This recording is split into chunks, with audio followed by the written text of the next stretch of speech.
Olá, sejam bem-vindos ao nosso segundo dia de aula no programa Saber Direito, onde o nosso tema é a Lei 8.112 de 1990. Estamos no nosso segundo dia com a participação do Flávio, da Claire, do Gabriel. Obrigada novamente a vocês.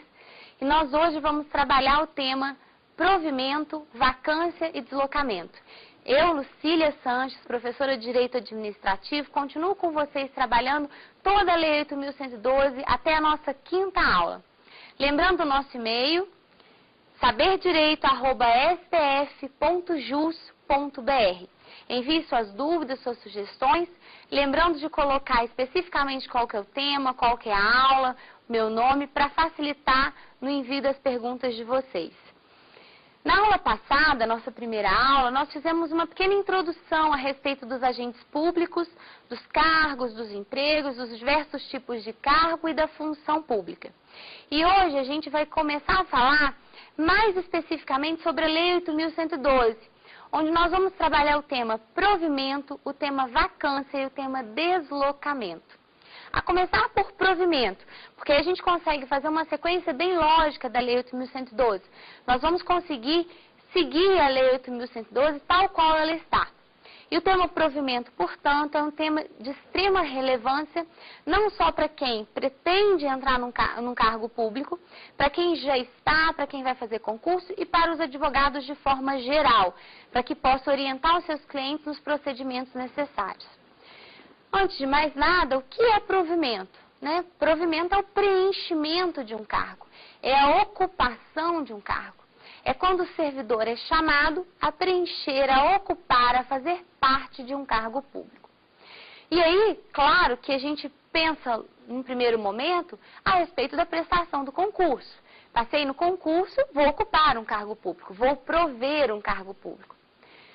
Só que existe o provimento também, mesmo depois que você já ocupa um cargo público. Ou seja, você já faz parte da administração e pode haver provimento. Você pode preencher, ocupar outros cargos públicos por diversas circunstâncias. Porque foi promovido, porque sofreu alguma lesão e precisa se adaptar, enfim. Existe o que nós chamamos de primeiro provimento, que é aquele que decorre da prestação do concurso e da aprovação.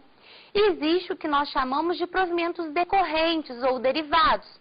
São aqueles que decorrem do primeiro, ou seja, derivam do primeiro, chamado de originário. Portanto, nossa primeira divisão vai ser: provimento é o preenchimento de cargo. E pode ser dividido em provimento originário, que é o primeiro, e provimentos derivados, que são 6, são decorrentes. Primeiro provimento originário, é a nomeação. Nomeação é o provimento originário, é o primeiro. É a nossa primeira relação com a administração pública.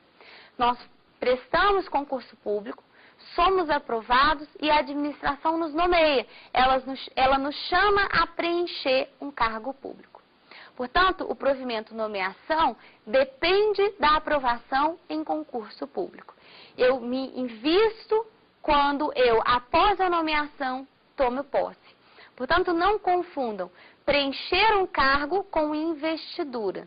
A investidura é uma relação da pessoa física com a administração e é uma relação, em regra, posterior ao provimento originário, a nomeação. No caso da 812, por exemplo, a investidura se dá com a posse. Em âmbito estadual, a investidura, no estado do Rio, por exemplo, ela ocorre com a nomeação, com a posse e com o exercício. Então, a investidura ela pode variar de acordo com a esfera que você presta o seu concurso público. O provimento originário é sempre o mesmo, a nomeação. A partir do momento que a gente foi nomeado, nós temos aí as diversas outras possibilidades de provimento. São os provimentos que decorrem, se originam do provimento originário. Por isso são chamados de provimentos derivados ou decorrentes. E aí nós temos 6. Uma noção geral sobre esses 6 nós podemos anotar aí. E aí eu não vou seguir a ordem da lei, mas eu vou seguir uma ordem que eu entendo mais lógica para que a gente absorva, tá? Readaptação, reversão, reintegração, recondução, promoção e aproveitamento. São 4 Rês e 2 diferentes. Nós analisaremos cada um agora, passo a passo, para que a gente perceba a diferença entre eles, que isso é de fundamental importância. Começando pela readaptação. Se a gente faz parte da administração, ou seja, de qualquer outro lugar onde a gente trabalhe, e a gente sofre uma pequena limitação física, uma pequena limitação mental, mas continua apto ao trabalho, a gente não vai perder nosso emprego. A gente vai passar por uma adaptação, onde é verificado o que a gente pode fazer para continuar trabalhando ali, e feita essa análise, eles colocam a gente naquela nova circunstância. É isso que acontece com a readaptação.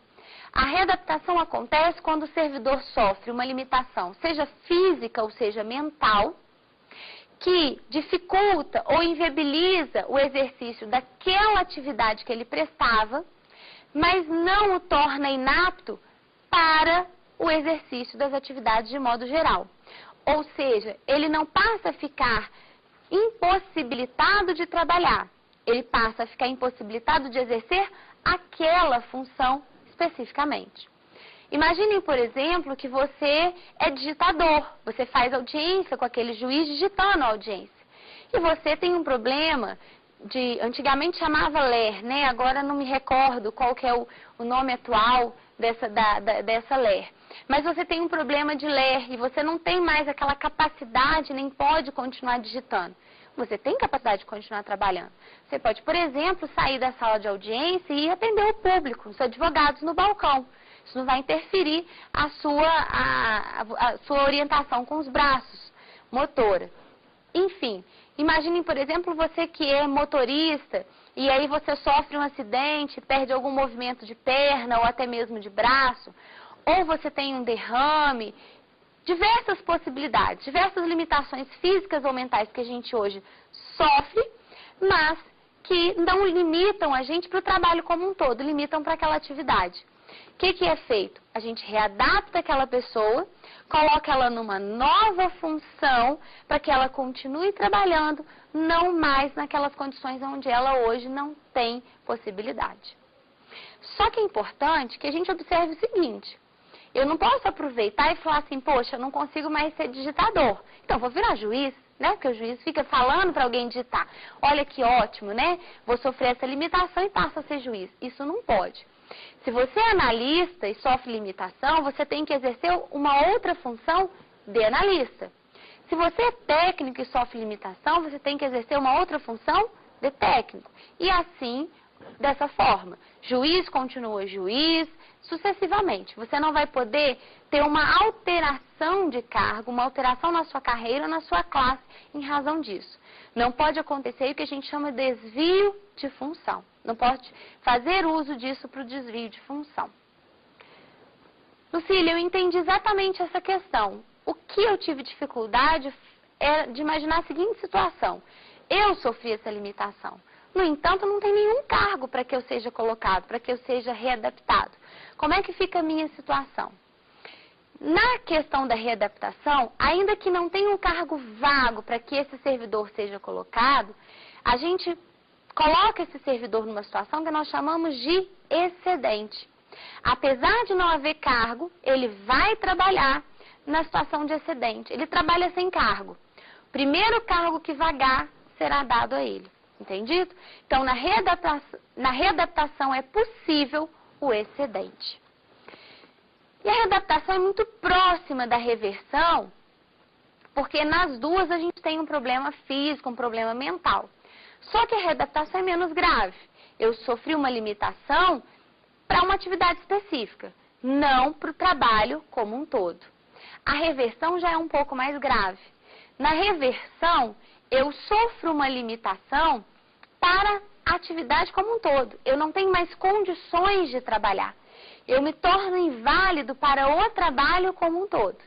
E a consequência lógica da invalidez para o trabalho é a aposentadoria por invalidez. E aí eu me aposento por invalidez. Uma vez que eu estou aposentado por invalidez, a gente sabe que hoje em dia, graças a Deus, nós temos diversos tratamentos médicos, a medicina evolui em passos largos a cada momento. E digamos que surge aí um tratamento para aquele problema que eu tinha. E eu que estava inválido, agora passo a ser válido. Não sei se vocês acompanharam, mas o Irã, salvo engano, desenvolveu um mecanismo onde a pessoa é quase um Robocop. A pessoa que tinha paraplegia, ela hoje consegue andar, movimentar braço, perna, ainda está em experimento. Digamos que essa seja a circunstância aqui. Alguém que não conseguia, volta a trabalhar. O nome que a gente dá, o nome iuris que a gente dá para esse retorno ao trabalho de alguém que estava inválido é reversão. Então, a reversão acontece quando você era inválido para o trabalho e agora passa a ser válido para o trabalho. Acontece quando, como diz a lei, não existe mais os motivos ou a invalidez que te levaram à aposentadoria por invalidez. Quando são insubsistentes os motivos da aposentadoria por invalidez. Eles não existem mais, são insubsistentes. Você retorna ao seu trabalho. E nesse ponto, tal qual na readaptação, ainda que não tenha cargo vago. Se não tiver cargo vago aqui, você fica como excedente.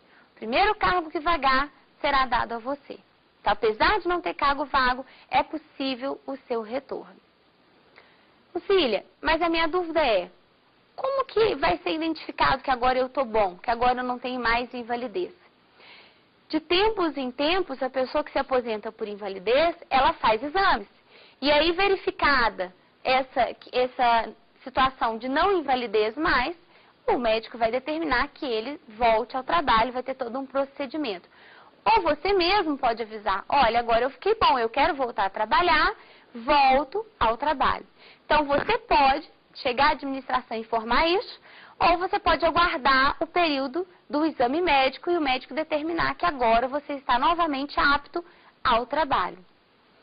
Essa é a reversão propriamente dita. Porque quando vocês forem ler a 812, se depararem com a reversão, vocês vão observar que existem dois tipos de reversão.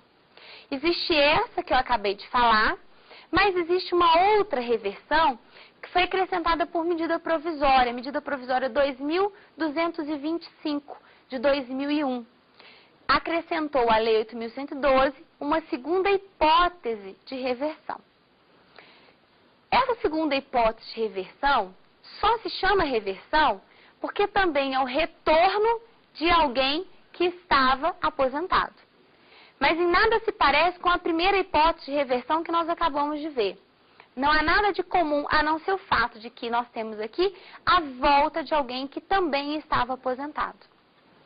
É possível que a gente entenda essa segunda hipótese de reversão sem que nós entendamos o momento histórico em que ela foi introduzida na Lei 8.112. Porque essa segunda hipótese de reversão, ela é muito mais política do que jurídica. A segunda hipótese de reversão, ela nasceu em razão daquelas alterações a respeito do regime de previdência do servidor. Nós sabemos que o servidor, ele tinha um regime de previdência extremamente distante do regime previdenciário do INSS. Inclusive, o servidor tinha a possibilidade de aposentadoria integral. Ou seja, o que eu ganhava na atividade, eu levava para a inatividade. E de forma imediata. Se hoje os ativos recebiam aumento, eu inativo hoje recebia aumento. Até que veio uma proposta de alteração da Constituição, onde era retirado do servidor essa possibilidade de aposentadoria integral. A consequência lógica disso e prática e imediata na época foi a seguinte: todos aqueles que podiam aposentar com aposentadoria integral não quiseram esperar. Eles vão cortar sua aposentadoria integral. Você hoje recebe 15 mil, 10 mil e consegue aposentar com 15 mil, 10 mil. Você não vai esperar para que você aposente da manhã com 10, 12, 9, enfim. Então, todos os servidores que trabalhavam, mas já tinham condições de se aposentar, aposentaram. E a administração ficou desfalcada. Logo depois que eles aposentaram e a administração estava desfalcada, a emenda à Constituição que cortava, que retirava do servidor a possibilidade de aposentadoria integral foi aprovada, mas com veto especificamente nessa parte. Ou seja, não foi retirada a aposentadoria integral do servidor. A emenda passa, mas sem retirar do servidor a aposentadoria integral. Os servidores, então, que ainda queriam trabalhar, mas aposentaram com a possibilidade desse corte, começam a se unir e pensar numa possibilidade de volta. E se unem e levam essa questão à própria administração. E aí o Poder Executivo, através de uma medida provisória, cria essa segunda hipótese de reversão, chamada reversão no interesse da administração. É uma reversão para que esses servidores, até então aposentados, voltem, ocupem os seus cargos, porque ela estava desfalcada, não havia tempo ainda de ter sido feito concurso público, e aí a gente sana o problema do servidor e o problema do desfalque na administração. Mas é importante que quando a gente leia a lei, a gente observe que essa reversão no interesse da administração, ela tem diversos requisitos, diversos critérios que devem ser obedecidos. Não é simplesmente criou-se a reversão, eu volto hoje. Não é assim. São 5 critérios para a reversão no interesse da administração. 5 critérios. Primeiro critério é que o cargo estivesse vago. E ele estava, né? Você tinha acabado de sair, não deu tempo ainda de fazer o concurso público. Então, o critério do cargo vago é um critério fácil da gente superar. Segundo critério, era a necessidade de que você fosse um servidor estável. Você não poderia voltar se você ainda não tivesse adquirido a estabilidade.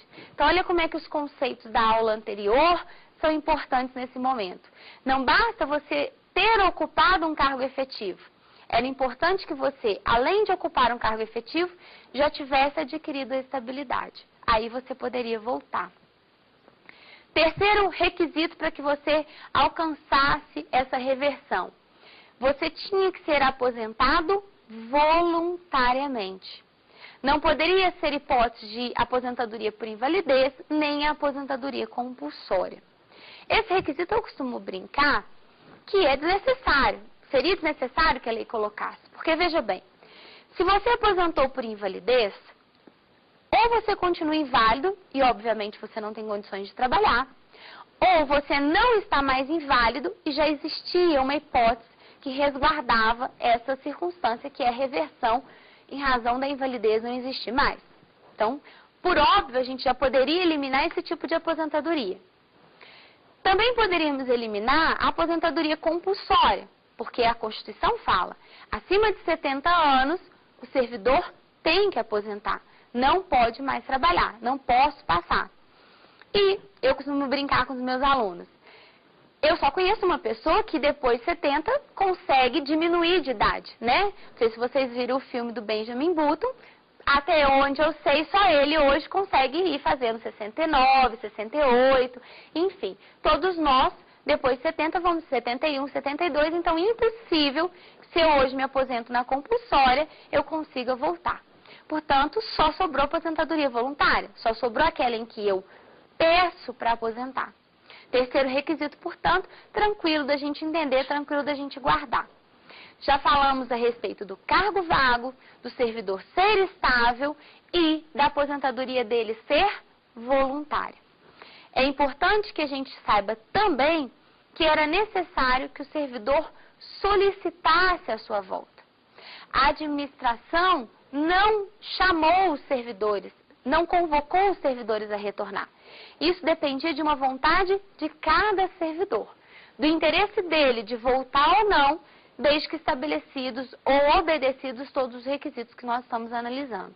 Então, era necessário que o servidor solicitasse a sua volta.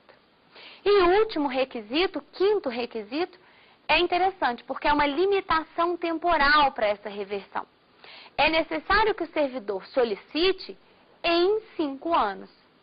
Se o servidor, a contar da aposentadoria dele, não solicita a sua volta em até 5 anos, ele perde a chance de solicitar essa volta. Então, para a gente esquematizar, organizar na nossa cabeça os 5 requisitos para essa reversão no interesse da administração de forma rápida e objetiva.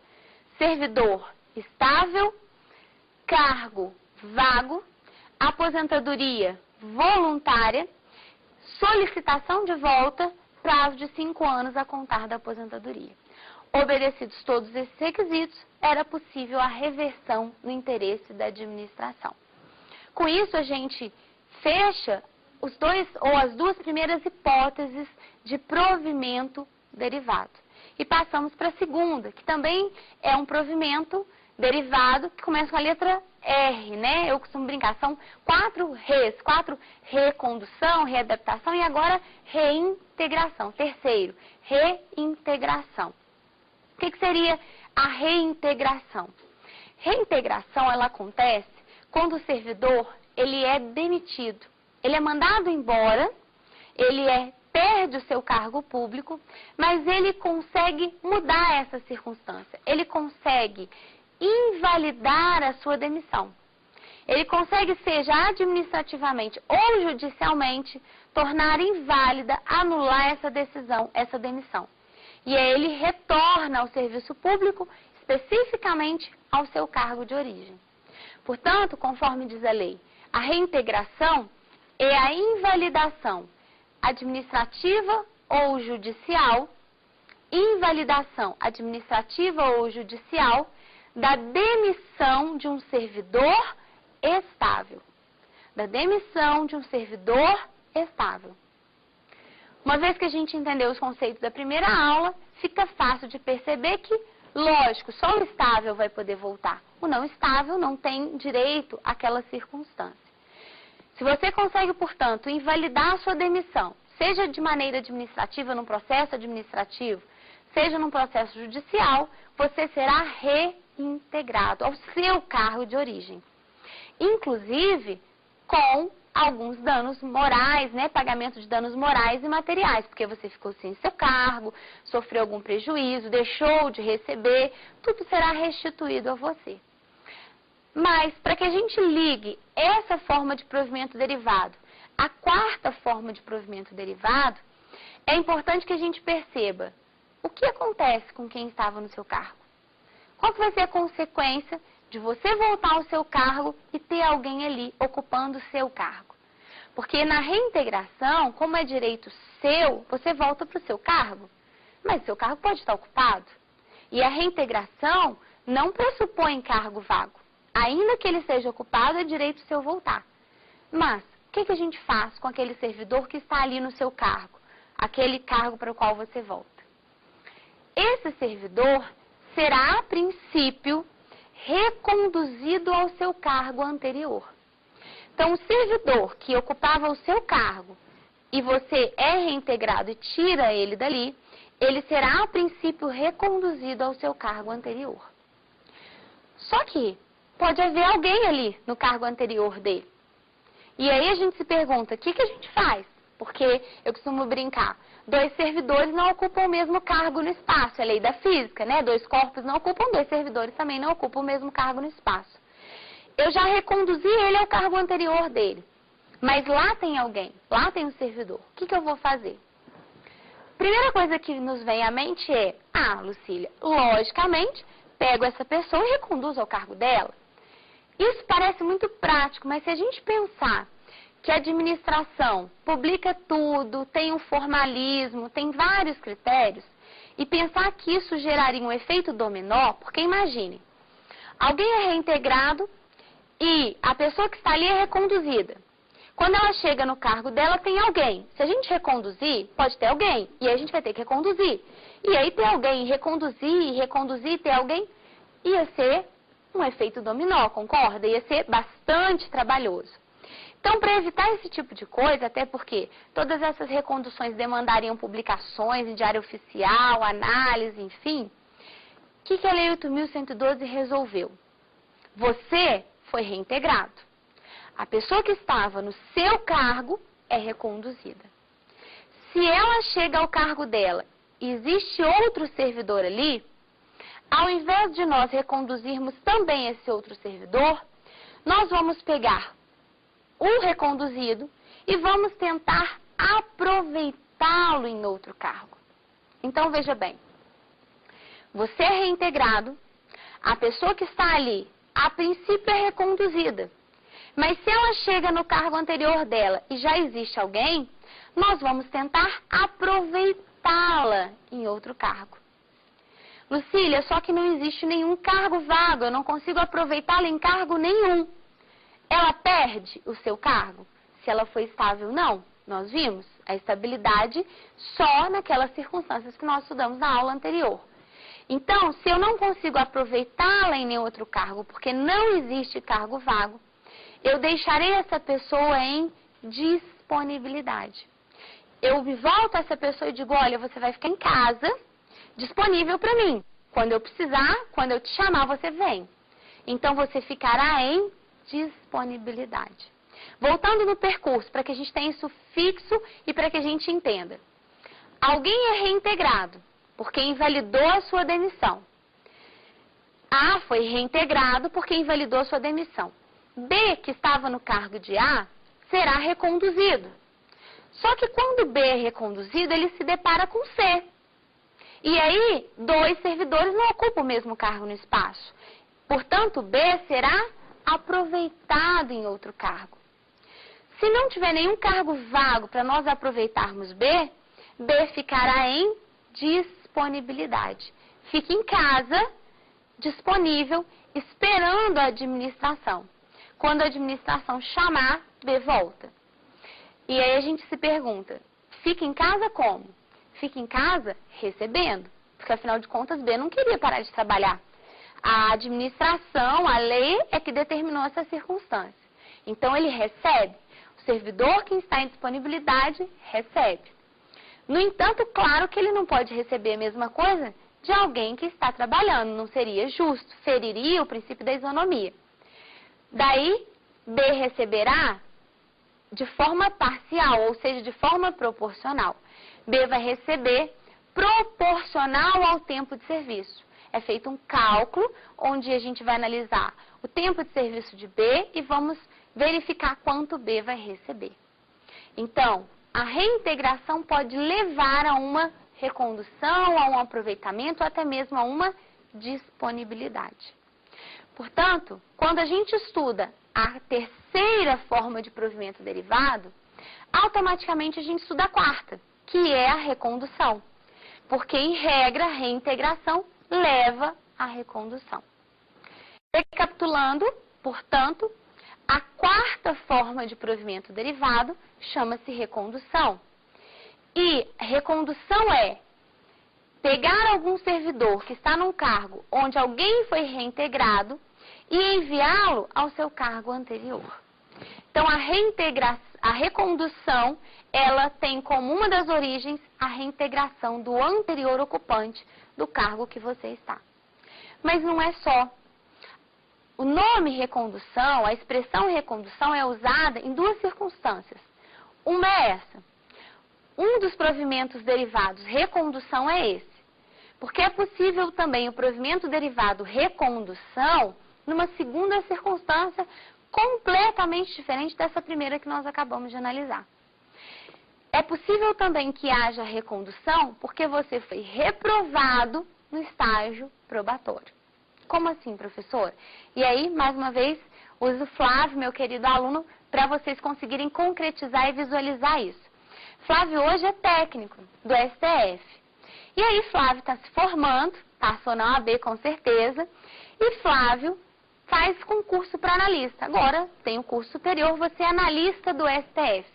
Ou analista de alguma outra área. Poderia ser analista do TRE, enfim. Ele vai fazer concurso agora para analista federal. Desde que seja no âmbito federal, porque afinal de contas nós estamos estudando a 812, que é uma lei federal. E aí Flávio faz o concurso para analista e obtém êxito também. Muito bom, obtém êxito. Ele entra. Gente, a cada novo concurso, uma nova nomeação, uma nova posse, um novo exercício, um novo estágio probatório. Não é porque ele já é servidor federal que ele não precisa mais de prestar ou de ser avaliado pelo estágio probatório antes de prestar concurso. E ele entra e começa a ser avaliado, seu estágio probatório. Ao final daqueles 3 anos que nós vimos na aula anterior, na verdade, lembram-se, 4 meses antes dos 3 anos, Flávio recebe a notícia de que ele foi reprovado. Bagunçou demais, achou que já estava tudo ganho, foi reprovado. Como o Flávio já era servidor federal, e ele, ao deixar o cargo de técnico, ele não se desligou, ou seja, ele não pediu a sua exoneração, ele pediu apenas um afastamento para um novo estágio, ele tem a possibilidade de voltar para o cargo de técnico. Ou seja, ele tem a possibilidade de ser reconduzido ao cargo de técnico do STF. Então, a segunda hipótese de recondução é essa do Flávio, onde a gente é reprovado no estágio probatório de um cargo federal, mas já era servidor federal estável. Eu não fico desabrigado, desamparado. Eu volto ao meu cargo federal anterior, porque eu não me desliguei dele, eu pedi apenas um afastamento para um novo estágio. Então, recapitulando, recondução são 2 hipóteses completamente distintas. Uma é essa que a gente acabou de ver, reprovação no estágio probatório. A segunda, ou que a gente analisou primeiro, decorre da reintegração do anterior ocupante do cargo que eu estou. Reintegração do anterior ocupante do cargo que eu estou. Com isso, a gente termina a nossa 4ª hipótese de provimento derivado. Consegue já passar para a 5ª, são 6. E a 5ª hipótese de provimento derivado já foi aventada aqui por nós. É a chamada, ou é o chamado aproveitamento. Nós aventamos o aproveitamento porque, lembram-se, aquele cara que foi reconduzido, aquele servidor reconduzido, se deparou com outro servidor. E 2 servidores não ocupam o mesmo cargo no espaço. Portanto, o que a gente fez com B? Aproveitou o B em outro cargo. Por isso, uma das hipóteses de aproveitamento é pegar um servidor que estava no cargo reintegrado, que não conseguiu ser reconduzido e aproveitá-lo em outro cargo. Essa é uma das hipóteses. Mas existe uma segunda, que é chamar ao trabalho aquele servidor que está em casa. Lembra daquele servidor que está em casa, o disponível, não consegui ser reconduzido, não consegui ser aproveitado, fui para casa. Vagou um cargo, sou aproveitado. Então, eu também digo aproveitamento quando eu digo que eu estou chamando alguém que estava em disponibilidade a preencher um cargo. Aquele que estava em disponibilidade será aproveitado, voltará para a administração na forma do aproveitamento. Na forma do aproveitamento. Não gostei, eu quero continuar em casa. Estou recebendo menos, mas eu estou achando ótimo ficar em casa à toa. Posso? Obviamente que não. Obviamente que, se você fizer isso, a sua disponibilidade será cassada. Sua disponibilidade será cassada. Então, lembrando que a 5ª hipótese de provimento é o aproveitamento e nós analisamos as 2 circunstâncias deste aproveitamento. A última é uma hipótese muito interessante e fácil de qualquer um visualizar, que é a promoção. Todo mundo já sabe o que é uma promoção, aliás, espera ser promovido um dia. Então, a última hipótese de provimento derivado é a promoção, é uma movimentação vertical na estrutura organizacional da administração. Só peço que vocês não confundam promoção com ascensão. A promoção é uma hipótese de provimento derivado aceita. A ascensão foi uma hipótese de provimento derivado declarado inconstitucional. Declarado inconstitucional. Então, a promoção, provimento derivado vertical, hoje é aceita. A ascensão não é possível mais. Não, a ascensão não é possível. Relembrando, portanto, os 5 provimentos derivados, ou melhor, os 6 provimentos derivados, agora retornando na ordem inversa que nós analisamos, promoção, aproveitamento, recondução, reintegração, reversão e readaptação. Cada um com as suas características, não confunda, não misturem essas hipóteses. Tudo bem? Totalmente diferente do que a gente acabou de ver, é o que a gente chama de vacância. Se provimento é o preenchimento de um cargo, vacância é deixar o cargo vazio, é deixar o cargo vago. Não se confunde com provimento, são os opostos. Então, vacância são as hipóteses em que eu vou deixar o cargo vago, em que eu estou me retirando do cargo e não preenchendo o cargo. 7 são as hipóteses de vacância, assim como 7 foram as hipóteses de provimento. 1 originário e 6 derivados. Então, 7 provimentos, 7 vacâncias. As 7 hipóteses de vacância estão bem listadas na lei. São, para que a gente já tenha uma noção geral, exoneração, demissão, promoção, readaptação, aposentadoria, posse em outro cargo inacumulável e falecimento. São essas as 7 hipóteses em que o servidor deixará o seu cargo vazio, ou seja, vacância. 7 hipóteses de vacância.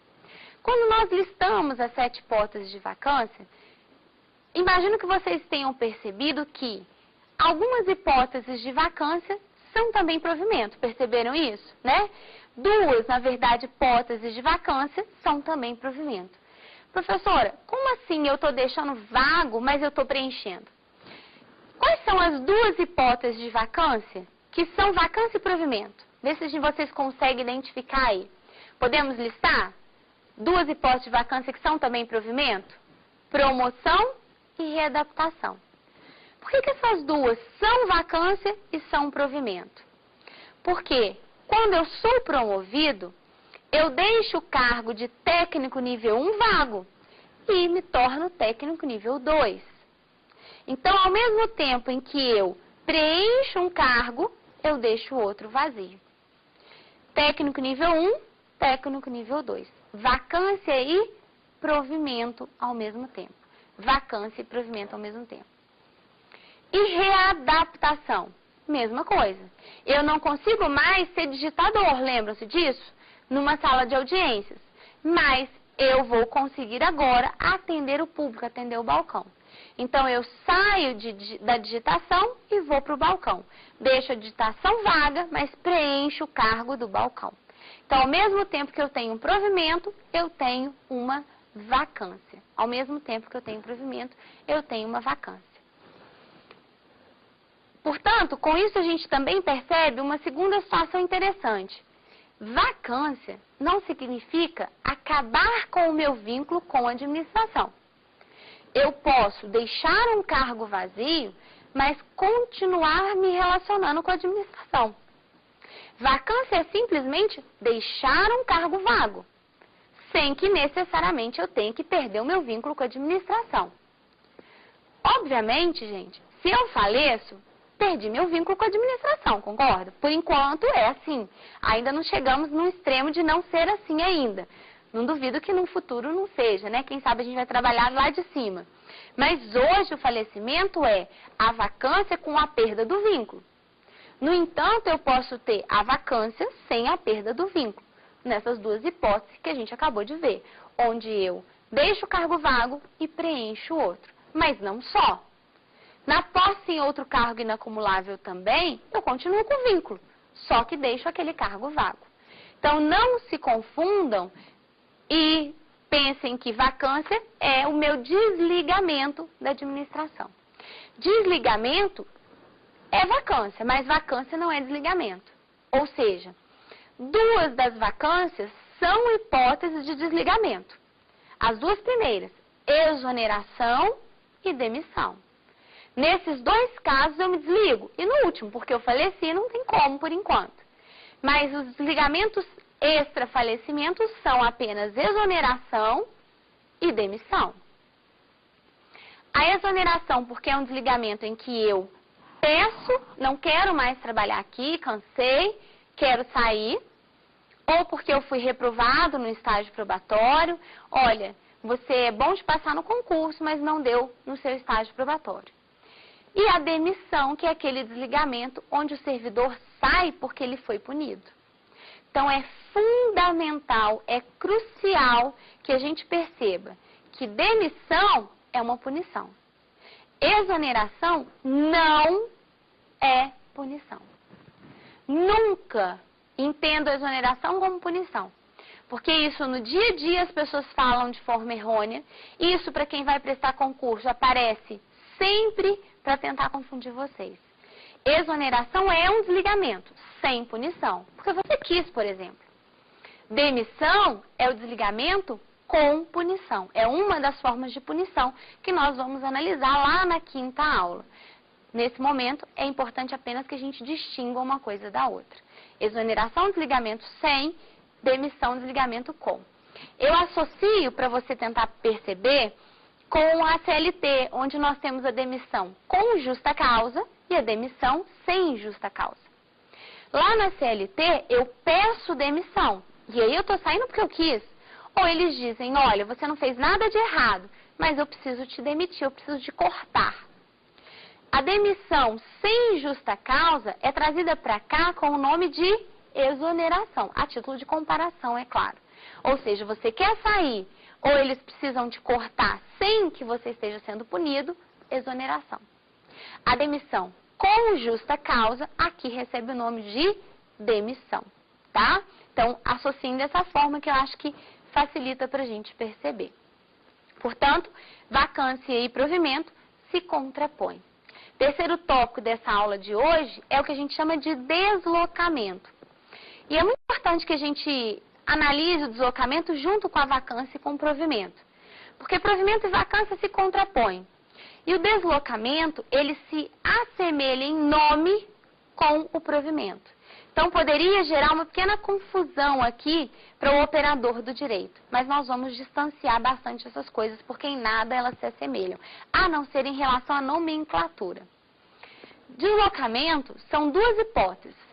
Uma que recebe o nome de remoção, e o segundo deslocamento, que recebe o nome de reintegração. Todas as duas são formas de deslocar. Deslocar uma pessoa, o servidor, pessoa física, ou deslocar o cargo do servidor, o cargo que você ocupa. A remoção é o deslocamento do servidor, pessoa física. A redistribuição é a remoção do cargo do servidor. Então, a remoção, deslocamento do servidor. Redistribuição, deslocamento do cargo do servidor. Portanto, eu acho que é automático a gente perceber que a redistribuição, deslocamento do cargo, só pode acontecer no interesse da administração. Nós, servidores, não vamos nos voltar para a administração e falar, olha, eu quero que você coloque 10 cargos no STF. Eu quero que você coloque 10 cargos de analista do TRT na cidade X e tire da cidade Y. É a administração que vai perceber essa necessidade e vai decidir por redistribuir os cargos, reorganizar. Tem muito cargo de analista do TRE, por exemplo, numa cidade, onde o número de eleitores diminuiu. Então, eu pego estes cargos e envio para uma outra cidade, onde o número de eleitores aumentou e tem uma demanda maior por servidores do TRE. Isso é a redistribuição do cargo. A remoção é do servidor. Portanto, acho que a gente consegue perceber. A remoção ela pode acontecer não só porque a administração deseja, mas pode acontecer também porque eu, servidor, gostaria de ser removido e peço para ser removido. Olha, eu sou de Minas e eu estou trabalhando há muito tempo aqui no Piauí e eu quero voltar para Minas. Tem cargo de analista do TRT lá? Tem. Tá vago? Tá. Poderia me remover, me enviar para Minas?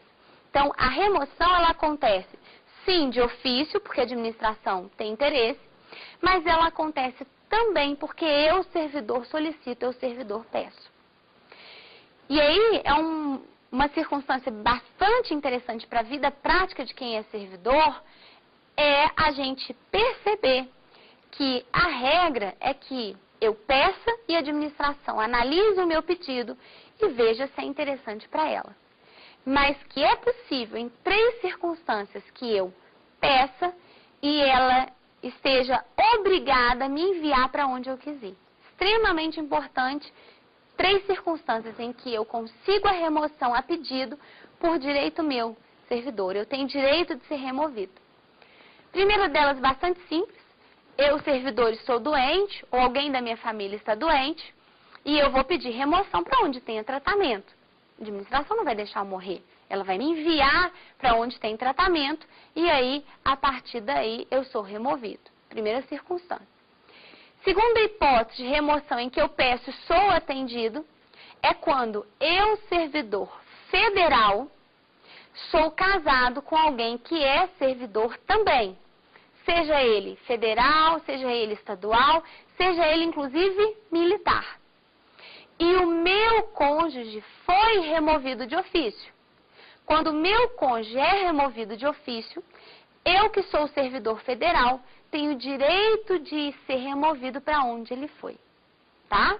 Segunda hipótese, essa bastante interessante, de remoção em que eu peço e tenho direito. E a terceira hipótese é quando há edital de remoção interna, processo seletivo interno de remoção. A administração observa que existem cargos vagos, oferece aos seus servidores, diz, olha, quem tiver interesse, se inscreva para ir para onde os cargos estão vagos. Se você se inscreveu para um local e o cargo lá está vazio, você tem direito de ir, desde que você esteja dentro do número de cargos vagos naquele local. Então, você tem direito de ser removido quando há um processo seletivo interno e você está dentro do número de cargos vagos daquele local. 3 circunstâncias, portanto, de remoção em que você tem direito de ir, você pede e a administração tem que obedecer ao seu pedido. De extrema importância, tanto teórica quanto prática. E aí a gente consegue visualizar que deslocamento não se confunde com provimento. Não confundam mesmo, porque talvez você possa pensar assim, mas Lucília, eu não saí de um lugar e fui para outro? Então eu não preenchi o cargo de analista, eu era do Piauí e preenchi o cargo de analista em Minas. Houve provimento? Não, não houve. Porque prover não é preencher cargo. Você não preencheu um cargo a mais, você continua no cargo de analista. Não houve uma ocupação a mais de cargo.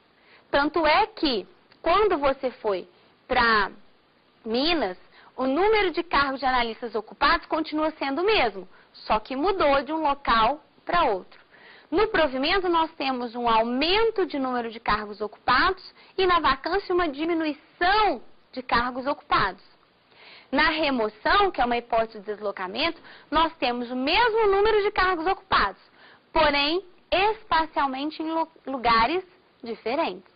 Eu tinha 100 cargos de analista, eu continuo com 100. Só que antes eram 10 no Piauí e 2 em Minas, agora eu tenho 8 no Piauí e 4 em Minas. Há aqui uma diferença espacial de cargos. Tudo bem? Vamos aos nossos alunos. Alguma pergunta, alguma dúvida? Professora, o que seria investidura? Muito interessante. Essa pergunta é muito relevante justamente em razão dessa diferença de investidura dependendo do seu regime jurídico, federal ou estadual e qual estado. A investidura é o primeiro ato que liga a pessoa à administração. Então, na investidura, nós temos um ato ou um processo que vai ligar a pessoa física à administração. Ligar propriamente, porque perceba que a nomeação é quando a administração te chama, mas só há aquela ligação quando você aceita. Por isso que em âmbito federal, a investidura se dá com a posse. Quando eu tomo posse, quando eu aceito, eu me invisto no cargo de servidor. No Rio de Janeiro, a investidura ocorre com a nomeação, com a posse, com o exercício, como eu disse para vocês. Então, a investidura é o ato de ligar a pessoa física ao Estado. Mais alguma? Qual a diferença entre disponibilidade e excedente? Também muito interessante, eu sou muito questionada a respeito disso. Perceba que tanto o disponível quanto o excedente, os dois, eles estão na inatividade. Eles, a princípio, não fazem nada. Ocorre que o disponível, ele vai para a inatividade de forma permanente, pelo menos por um período longo, fica em casa, recebendo proporcional, sem fazer nada. O excedente, ele sai da disponibilidade porque ele iria, mas quando se percebe que é uma readaptação, uma reversão, ele ao invés de ir para a disponibilidade, para inatividade, ele vai trabalhar. Ele vai trabalhar sem cargo, mas ele fica trabalhando e aí ele recebe integral. Então, o disponível está totalmente na inatividade, recebendo proporcional. O excedente, ele está na atividade sem cargo, recebendo integral. Mais alguma? Professora, sempre que um cargo está vago, ocorreu vacância? Muito interessante essa pergunta, Flávia. Sempre que um cargo está vago, ocorreu vacância? Não. Porque percebam bem, o cargo ele é criado por lei, nós nascemos. E o cargo ele é criado por lei vago. Depois que a lei cria o cargo, há o concurso e há o preenchimento. E aí, se alguém sai, por exemplo, falece, há novamente a vacância. Então, nem sempre que o cargo está vago, aconteceu a vacância. Porque a vacância, nós vimos aquelas 7 posses. Ele já nasce vago. Então, nem sempre que o cargo está vago, ocorreu vacância. Mas, não? Então, para a gente resumir a ideia da nossa segunda aula de hoje, nós percebemos que, a partir do momento que a gente faz o concurso público, nós vamos preencher um cargo na administração, nós vamos prover um cargo na administração. Do primeiro provimento, nós temos 6 possibilidades de provimentos derivados, todos preenchimentos de cargo. O que se opõe a isso é a vacância, porque é justamente eu deixar vazio o cargo, sair do cargo, ao invés de promover. E o que está relacionado a isso, mas não se confunde com nenhum desses 2 conceitos, é o deslocamento, onde eu mantenho o cargo preenchido, porém, esse cargo preenchido, ele vai variar no espaço. No caso da remoção, e o cargo, seja ele preenchido ou não, vai variar no espaço no caso da redistribuição. Então, provimento não se confunde com vacância, que não se confundem com deslocamento. Essa foi a ideia da nossa aula de hoje. Vamos, portanto, lembrar vocês o nosso e-mail para que vocês mandem dúvidas, colocando sempre qual a aula, qual o tema, o meu nome, para facilitar que as dúvidas sejam encaminhadas. saberdireito@stf.jus.br. Programa saberdireito@stf.jus.br. Aguardo as dúvidas de vocês. Novamente agradeço ao Flávio, agradeço ao Gabriel e agradeço a Claren. Aguardo todo mundo para a terceira aula para nós darmos continuidade a essa lei tão importante que é a Lei 8.112 de 1990. Até a próxima.